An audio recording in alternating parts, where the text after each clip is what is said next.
یا غزوہ احد بھی بولتے اس کو. یہ غزوہ احد کیوں ہوا؟ یہ غزوہ احد جنگ بدر کی وجہ سے ہوا. جنگ بدر میں 70 کافرہ مر گئے، ان میں بڑے بڑے سردار تھے. تو مکے میں کوہرام بپا ہو گیا تھا، اور خون کا بدلہ خون، خون کا بدلہ خون، انتقام انتقام. جاہلوں کا یہ کام رہتا نا، نفرت اور انتقام کا جو ہے جذبہ دلوں میں تھا ان لوگوں کے. تو اس کے لیے سارے جو ہے جو نوجوان قسم کے کفار جن کے باپ مارے گئے تھے جنگ بدر کے میدان میں، وہ جس میں اکرمہ ابو جہل کے بیٹے، ابو جہل بھی مر گیا تھا نا سرکار کا دشمن جنگ بدر میں، اور صفوان امیہ کا بیٹا، یہ اور بھی کئی جا کے ابو سفیان جو اس وقت سینئر موسٹ سردار اور کافروں کا بڑا آدمی تھا، اس سے کہنے لگے دیکھو بھائی آپ جو قافلہ لے کے گئے تھے مال تجارت کا، جس کے پیچھے سرکار تشریف لے گئے تھے تعاقب کرتے ہوئے، ذوالعشیرہ کے مقام پہ ذکر گزرا کل، تو وہ قافلے سے جو بھی منافع ہوا ہے اس کو ہم جو ہے آپس میں نہیں بانٹیں گے، بلکہ جنگی تیاری میں لگائیں گے. اس کو جنگی فنڈ بنا دو، اس کو آپ کنورٹ کر دو، وہ فنڈ کو جنگ کے ہتھیار خریدو، جنگ کا ساز و سامان خریدو، زبردست تیاری کرو، اور ایک اچھی فوج تیار کر کے یہ روز روز کی کہانی ختم، ایک ہی وقت میں جائیں گے مدینے پہ حملہ کریں گے، داعی اسلام سرکار پاک علیہ الصلوۃ والسلام کو اعوذ باللہ اور مسلمانوں کو صف ہستی سے مٹا دیں گے. یہ نفرت تھی لوگ. اس کے لیے تیاری شروع ہو گئی. اور جب ان کا جو ہے لشکر نکلا تو حضرت عباس رضی اللہ تعالیٰ عنہ جو سرکار پاک علیہ الصلوۃ والسلام کے چچا ہیں، اور جنگ بدر کے بعد حضور کا معجزہ دیکھ کے مخفی طور پہ مسلمان ہو گئے تھے اور مکے میں جا کے رہ گئے تھے، انہوں حضور پاک علیہ الصلوۃ والسلام کو خط لکھے، یا رسول اللہ تیاری کر کے کافران 3000 کا لشکر لے کے نکلے ہیں حملہ کرنے. تو 5 شوال کو حضور علیہ الصلوۃ والسلام کو اس کی اطلاع ہوئی، یعنی پہلی مرتبہ. اس کے بعد سرکار پاک علیہ الصلوۃ والسلام تحقیقات کیے تو وہ خبر صحیح ثابت ہوئی. تو 14 شوال تک بالکل کفار جو ہے مدینہ شریف کے قریب پہنچ گئے. تو ہوا یہ کہ جب یہ لشکر سارا جمع ہو گیا تو حضور علیہ الصلوۃ والسلام کی عادت مبارکہ تھی مشورہ کرنا. اس سنت سے بھی آج امت دور ہو گئی. تو سرکار پاک علیہ الصلوۃ والسلام کیا کیے، سب مہاجر انصار صحابہ کو جمع کر کے مشورہ طلب فرمائے کہ بھئی کیا کرنا چاہیے. تو اس میں جو تجربے کار لوگ تھے مہاجر انصار میں، وہ کہنے لگے کہ بھئی ہم کو مدینہ شریف میں رہ کے لڑنا چاہیے، چونکہ یہ مدینہ کا شہر ہمارے لیے ڈھال بن جائے گا اور کفار کا بڑا لشکر ہے. تو ایسی صورت میں بہتر حکمت عملی جنگی یہ ہوگی کہ مدینے میں رہ کے لڑیں. لیکن بعض نوجوان صحابہ جو جنگ بدر میں شریک نہیں ہو سکے تھے، وہ اس جنگ کو اپنے لیے بہادری دکھانے کا، جوش و خروش دکھانے کا، جوش ایمانی دکھانے کا موقع تصور کر رہے. تو وہ اصرار کرنے لگے کہ نہیں ہم جائیں گے میدان میں اور کافروں پر حملہ کریں گے، جو ہوتا دیکھیں گے. تو یہ سب نا اتفاقی کی صورت ذرا پیدا ہو گئی، اتفاق نہیں ہوا بات میں. پیارے آقا علیہ الصلوۃ والسلام یہ سب سن کر اپنے حجرہ پاک میں تشریف لے گئے اور جنگی لباس زیب تن فرما کے باہر تشریف لائے. اس اثنا میں صحابہ میں آپس میں یہ بات ہوئی کہ بھائی ہم حضور کو عرض کرنا چاہیے تھا کہ یا رسول اللہ آپ جو مناسب سمجھے فیصلہ فرمائیں. مشورہ اپنا دے دینا چاہیے تھا، لیکن اصرار نہیں کرنا چاہیے تھا. یہ جو اصرار کرے ٹھیک نہیں ہے. اور سب متفق ہو گئے کہ سرکار جب تشریف لائیں گے تو ہم عرض کریں گے یا رسول اللہ آپ جو مناسب خیال فرمائے وہ کیجیے. تو سرکار جب تشریف لائے یہ لوگ اپنا معروضہ رکھے تو پیارے آقا علیہ الصلوۃ والسلام ارشاد فرمائے یہ بات پہلے ہوتی تو ٹھیک تھا، اللہ کا نبی اب جنگی لباس پہن لیا اب اتارے گا نہیں، یہاں تک کہ کافروں سے کچھ فیصلہ کن معاملہ نہ ہو جائے اور ہم باہر جا کر ہی جنگ کریں گے. یہ طے ہو گیا.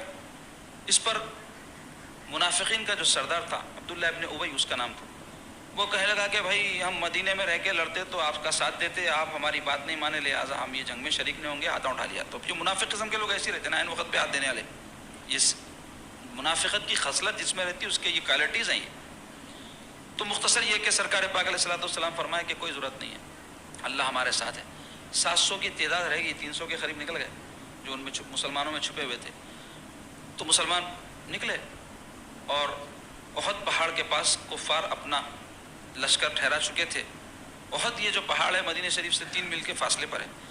احد کے معنی تنہا کے ہوتے ہیں. تنہا اس کو اس واسطے کہتے ہیں مدینہ شریف میں یہ ایک پہاڑ تنہا علیحدہ ہے ہٹ کے شہر سے، اور اس کا رقبہ تقریباً 6-7 کلومیٹر ہے اور بہت وسیع اس کا رقبہ ہے. بڑا زبردست پہاڑ ہے، اس کے بڑے فضائل احادیث وغیرہ میں بیان ہوئے. تو یہ جنگ جو ہے جو لڑی گئی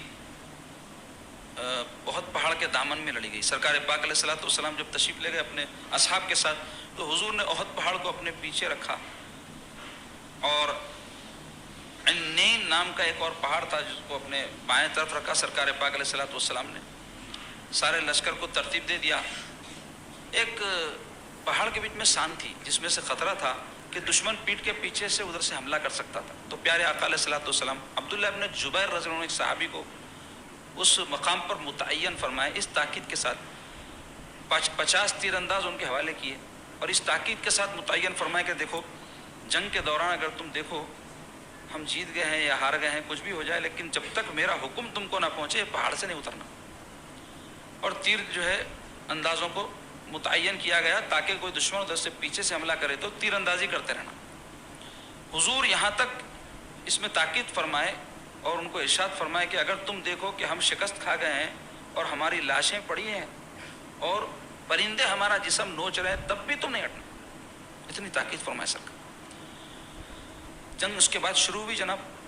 تو کفار مکہ کی طرف سے ابو عامر نام کا ایک شخص جو پہلے مدینہ ہی میں رہتا تھا, سرکار جب تشریف لائے تو مدینہ میں سرکار کے تشریف لانے سے پہلے اس کا بڑا مقام اور عزت تھی اور عیسائی تھا عقیدے سے. حضور کے تشریف لانے کے بعد اس کی ساری ہوا اتر گئی اور اس کی جو مکاریاں تھیں لوگوں کے سامنے آ گئی تو وہ حضور سے ناراض ہو کے مدینہ چھوڑ کے مکہ چلے گیا اور کافروں کی طرف سے جنگ کرنے آیا. تو مدینہ میں جو ہے ابو عامر راہب کے نام سے مشہور تھا. راہب کہتے ہیں مذہبی آدمی کو, مرشد کو. تو عیسائیوں کا مرشد تھا. تو جب وہ آگے بڑھا تو یہ سمجھ کے بڑھا کہ میں جب آؤں گا تو میری قوم جو پہلے سے مجھے جانتی ہے وہ مسلمانوں میں اگر موجود ہے تو چھوڑ کے میری طرف آ جائیں گی. اور آ کر جو ہے کہنے لگا کہ اے مدینے کے لوگوں میں کون ہوں جانتے ہو؟ تو اس پر جو ہے صحابہ اکرام پکار کے کہنے لگے ہم جانتے تیرے کو, تو ابو عامر فاسق ہے. اس کا نام تھا راہب. فاسق بول تو کھلے عام گناہ کرنے والا.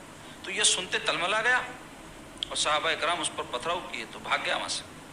اس کے بعد میں طلحہ بن ابو طلحہ نام کا کافر سب سے پہلے بڑا آگے اور اپنے مقابلے پہ کسی کو للکارا. تو حضور علیہ الصلوۃ والسلام حضرت حمزہ رضی اللہ عنہ کو حکم فرمایا حمزہ جاؤ, اللہ کے شیر ہیں حضرت حمزہ, اسد اللہ اسد الرسول, سرکار نے ان کو خطاب دیا ہے. تو یہ آگے بڑھے اور وہ طلحہ بن ابو طلحہ پر جو ہے آپ ایسا زوردار حملہ کیے کہ کچھ منٹوں میں اس کو زمین چٹا دیے اور جہنم رسید کر دیے. اس کے بعد اس کا بھائی عثمان بن ابو طلحہ آگے بڑھا تو اس کو بھی حضرت حمزہ رضی اللہ تعالیٰ عنہ ڈھیر کر دیے. اس کے بعد جیسے کہ طریقہ پہلے یہ ہوتا تھا جنگوں میں ایک ایک پہلے لڑتے تھے, اس کے بعد سلسلہ بڑھتے رہتا تھا, پھر گھماسان شروع ہوتا. پھر سیدنا علی رضی اللہ عنہ آگے بڑھے اور کافروں کی طرف سے جو بھی آتا اس کو آپ گاجر مولیوں کی طرح کاٹتے گئے اور مسلمان زبردست طور پہ کافروں کے اوپر حملہ کیے جس سے کافر جو ہے میدان چھوڑ کے بھاگے. اس مرتبہ کفار کیا کیے تھے, جنگی حکمت عملی میں عورتوں کو بھی لے گئے تھے 15, جبکہ جنگ میں عورتوں کو نہیں لے جاتے. کیوں بولے تو عورتیں کمزور رہتی, اپنی مدافعت خود نہیں کر سکتی اور جنگ میں کچھ بھی اونچ نیچ ہو گئی تو دشمن اپنی عورتوں کو اپنی بنا لیتا. تو اس واسطے عورتوں کو نہیں لے جاتے کہیں بھی جنگوں میں. تو ہوا یہ کہ وہ عورتوں کو اس واسطے لائے تھے تاکہ میدان چھوڑ کر ہم نہ جائیں, مر جائیں یہاں لڑتے لڑتے, اس خیال سے کم از کم کہ ہماری عورتیں ساتھ ہیں, اگر ہم میدان چھوڑ کے جائیں گے تو ہماری عورتیں دوسروں کے حوالے ہو جائیں گی. تو اس میں جو ہے ابو سفیان کی بیوی ہندا جو اتبا کی بیٹی تھی جس کو حضرت سیدنا حمزہ رضی اللہ عنہ نے جنگ بدر میں نعرے جہنم کر دیا تھا, تو وہ جو ہے کیا کی وحشی نام کے ایک شخص کو جو بڑا زبردست نیزے باز تھا اس سے معاہدہ کی کہ اگر تو حضرت حمزہ کو اس جنگ میں شہید کر دے گا تو میں تجھے آزاد کر دوں گی اور انعام اکرام سے نوازوں گی. تو اب جنگ جب شروع ہوئی حضرت حمزہ رضی اللہ عنہ 2 ہاتھ میں تلوار لے کر لڑتے تھے اور دشمنوں کے لشکر کو کاٹنے لگے. مولا علی رضی اللہ عنہ ایک طرف سے کاٹنے لگے. تو اب کفار مکہ کے جو ہے صفوں میں ہلچل مچ گئی اور 3000 کی تعداد ان کی ہونے کے باوجود یہ چند جو صحابہ بہادر آگے بڑھ کے حملہ کیے تو ان کی تعداد بکھر گئی اور ان کے بڑے بڑے بہادر میدان چھوڑ کے بھاگ گئے. اور صحابہ جب ان کا پیچھا کرے تو ان کی عورتیں بھی بھاگنے لگی جو گانے گا گا کے اپنے مردوں کو ہمت دلا رہی تھی اشعار پڑھ پڑھ کے. اور عرب میں طریقہ تھا اشعار پڑھنے کا, وہ طریقہ تھا, تو اشعار سے وہ لوگوں میں جوش و جذبہ پیدا کرتے تھے.